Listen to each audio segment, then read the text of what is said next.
తెలంగాణలో పలువురు ఐఏఎస్ అధికారుల బదిలీ జరిగింది. ట్రాన్స్పోర్ట్ కమిషనర్ గా జ్యోతి బుద్ధ ప్రకాష్, ఎక్సైజ్ కమిషనర్ గా శ్రీధర్, రంగారెడ్డి జిల్లా కలెక్టర్ గా గౌతమ్ పొట్రు, ఇంటర్ విద్యా డైరెక్టర్ గా శృతి ఓజాను నియమించారు.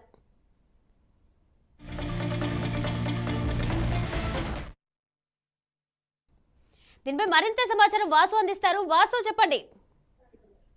కిరణమయ్యి కొద్దిసేపటి క్రితం తెలంగాణ ప్రభుత్వం ఐఏఎస్ అధికారులకు సంబంధించిన పరిశీలన చేపట్టింది. దీంట్లో మనం చూస్తే జ్యోతి బుద్ధ ప్రకాష్ ఆయన కమిషనర్ ట్రాన్స్పోర్ట్ గా నియమితులయ్యారు. అట్లాగే ఈసీ గారు ఎక్సైజ్ కమిషనర్ గా నియమితులయ్యారు. అట్లాగే రంగారెడ్డి జిల్లా కలెక్టర్ గా పనిచేస్తున్న భారత ఓడిటోరని అక్కడి నుంచి తప్పించారు.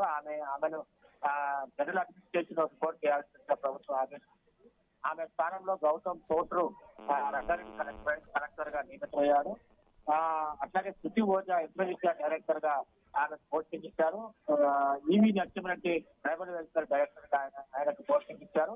అట్లాగే దేవేంద్ర సింగ్ చౌహాన్ ఐపీఎస్ అధికారి ఈయనకు సప్లైకి సంబంధించిన కమిషనర్ గా పోస్టింగ్ ఇచ్చారు. దాదాపు రంగారెడ్డి జిల్లా కలెక్టర్ ఆమెపై బదిలీ వేయబడింది. ఆమె స్థానంలో గౌతమ్ పోటు వచ్చారు. ఆమె జిఏడికి రిపోర్ట్ చేయాల్సిన ప్రభుత్వం ఆదేశించింది. దీనికి సంబంధించిన రిపోర్ట్ ఏదైతే అది ఆమె అక్కడ రిపోర్ట్ చేయాల్సిన ప్రభుత్వం ఆదేశించింది. Right Vasu, thank you.